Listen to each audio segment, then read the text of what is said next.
It's time for the season premiere of Stardom Sit 'em. You're innocent, Jarrett. What happened there was the fan wearing that zero jersey, Mike. He pushed Jared Goff. He couldn't get up. He got up the second time. Either way, it's time to celebrate the starts and the sits for the 2024 season. Getting going. Quarterback starting, Mike. It looks like you've got Richardson. Jared Goff survives not being able to make that leap there. Matthew Stafford and the rookie, Jayden Daniels. I've been telling people to draft Jayden Daniels all summer long. I'm not shying away from starting him in week one unless you maybe paired him with Jared Goff there. But Jayden Daniels can run, and that is what we care about. Even if there's ups and downs as a passer, his legs will more than make up for that. Last season, 4 quarterbacks ran for at least 500 yards. 3 of them averaged over 20 fantasy points per game. The Bucs struggled against the pass last year, and they are largely bringing back the same defense because they had to use all their money to bring back their offense. So, yeah, I think Jayden Daniels, again, unless maybe you paired him with Goff like I did in a bunch of leagues, then I think you start Jayden Daniels, no questions asked. All right, so we got starts for a couple of young guys. We discussed Aaron Rodgers firmly in your sits. Who else are you looking at in the sits for quarterbacks? This Marcus might want to cover his ears. This might be a little spicy, but I'm sitting Brock Purdy this week against the New York Jets. The Jets, it's all about the matchup and how elite their defense is. They allowed the second fewest fantasy points per game to QBs last year. They shut down elite options like Josh Allen, Patrick Mahomes. And let's remember, Brock Purdy struggled against some tough passing defenses. Remember what happened when he faced the Ravens? Plus, Trent Williams, Brandon Ayuk, just kind of getting back into the fold. Because of all of that, I think you play it safe and you go in another direction week one. And you don't start Brock Purdy against the best secondary in football. And then I also am sitting Justin Herbert this week. 1 passing touchdown in each game against the Raiders last year. The Raiders only allowed 300 passing yards one time last season. We all think the Chargers are going to run the ball a whole bunch. This could become a run fest. And then Justin Herbert is still dealing with plantar fasciitis, which is an injury that can linger. All of that being said, I know he's a big name. I'd rather start the rookies like Caleb or Jayden Daniels or some of these other guys ahead of Herbert in week one. Yeah, it's weird with all the change in Los Angeles. You lean towards the rookies more. Like, you feel like you know more about what the rookies are going to do than even Justin Herbert. Let's go some running backs. Who are we starting this week? You see, I like Connor, I like Mostert, Zamir White, and then let's start with Javonte Williams here of the Broncos going up against the Seattle Seahawks. He is a full year removed now from a knee injury that clearly sapped a lot of his burst and explosiveness last season. He looked like himself once again in the preseason. The Broncos, they're going to throw the ball to the running backs more than any other team. It is a staple in Sean Payton's offense, and I know the Seahawks completely revamped their defense, new coach, all of that, but they did struggle mightily against the run last year, so I'm willing to roll the dice on the upside that is Javonte Williams. And just so you guys cannot say I am a homer, I am starting James Conner against the Bills. There it is. He averaged 18 fantasy points per game with Kyler Murray last year. Murray is playing in week one. And the strength of the Bills' defense is their pass rush and their cornerbacks. But they are very weak at linebacker, and they already struggled against the run last year, and now they're even thinner there this year. And I think the Cardinals are going to try to just control the clock, keep Josh Allen on the sideline. So I expect to see a lot of James Conner in this one. And then this last one hurts my heart. Oh, no. I'm a huge Austin Eckler stan. Love Austin Eckler. We all do. Love in Burgundy now. I think in week one we got to sit him though. It pains me to say it, but we don't know how the usage is going to be distributed in this backfield just yet.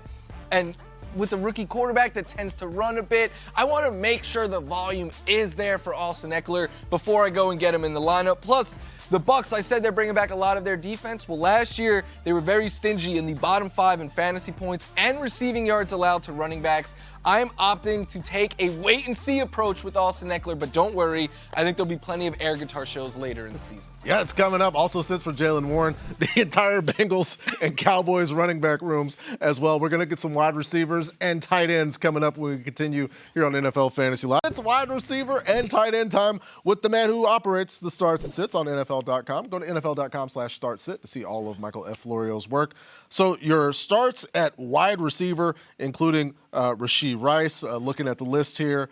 Calvin Ridley, Terry McLaurin, Malik Neighbors. Let's go through some of these breakouts for you here in your starts at wide receiver. I love me some Calvin Ridley this week, this year, whatever, because fantasy football, let's not forget, is supposed to be fun.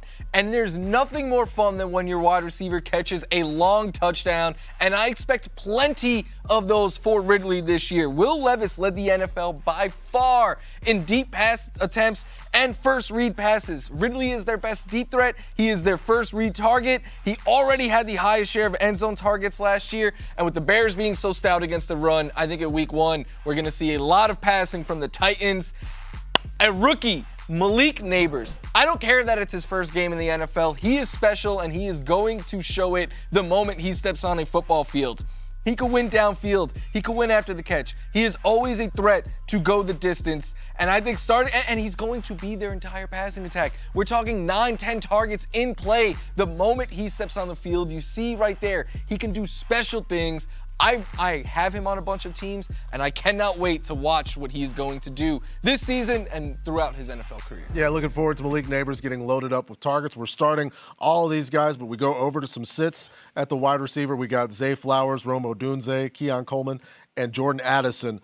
Let's get to Zay Flowers. Why you got Zay Flowers on the bench? I know he is the spiciest name there, and people are probably wondering why. The whole reason is because, 1, the Chiefs are just still a very good defensive unit, but 2, Zay Flowers was much better last year when Mark Andrews was not on the field than when he was. When Andrews played, Flowers averaged 11 fantasy points per game. That ballooned to over 17 per game without him. Lamar did struggle passing against this Chiefs secondary last year with the King there. I think they're going to want to show off their new toy, and I expect the Ravens just to run a lot in this. And I know you might be like, well, L'Jarius Sneed isn't there anymore. Yeah, but Spag still is, so I still fear this Chiefs defense. Yeah, Steve Spagnuolo knows specifically, considering how they played against him in the AFC Championship game. He knows what to do against this particular group with Monken over there on the other side. Let's go over the tight end position, and it is time. It's the season premiere of this particular love fest. Of course, Jake Ferguson starred Dallas Goedert, Tyler Conklin, but we don't talk about them, Mike. We don't talk about Mr. Pitts. Whew! Look, everyone is labeling this as the Arthur Smith revenge game. No.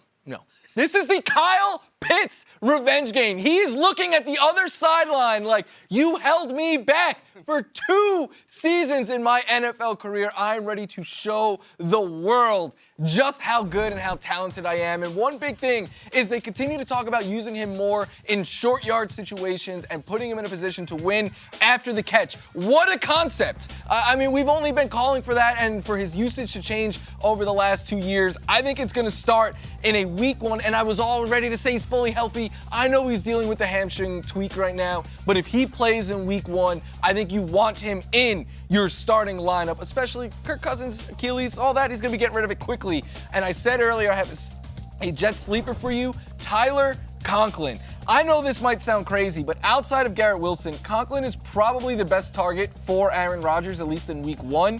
And with Rodgers coming back, first game off of this Achilles injury, against that Niners pass rush, I think he's going to be looking to get the ball out very quickly, and Tyler Conklin is a safe, secure target over the middle of the field. I think volume will win out in this as the Jets have to put up some points because the 49ers will get some of their own. So, yeah, Tyler Conklin, if you're going a little bit deeper at tight end this week, he is a name I like. Keep an eye out for Tyler Conklin. There are some big-name tight ends, Mike, that you've got on the bench, including David Njoku against the Cowboys, Dalton Schultz, Brock Bowers, the rookie, going on your bench as well as Cole Kmet. Yeah, and David Njoku, I know some people are like, I drafted him to be my tight end 1, and I see the upside there. It's certainly there. But I need to see it first with Deshaun Watson. Last season, he averaged just 8.8 fantasy points per game with Watson. 43, nearly half of his fantasy production last year came in 5 games with Joe Flacco. And I know you're like, well, he led all tight ends in NFL in end zone targets last year. 1 came with Deshaun Watson. So until we see these two on the same page, I don't know. I don't really want to trust him in my starting lineup yet. Once we see it, I think you could go in and he becomes a weekly starter, but I need to see it first. All right, if you want to see all of Michael F. Florio's starts and sits on the same page, go to NFL.com/start-sit to see all of his work ahead of week 1. Let's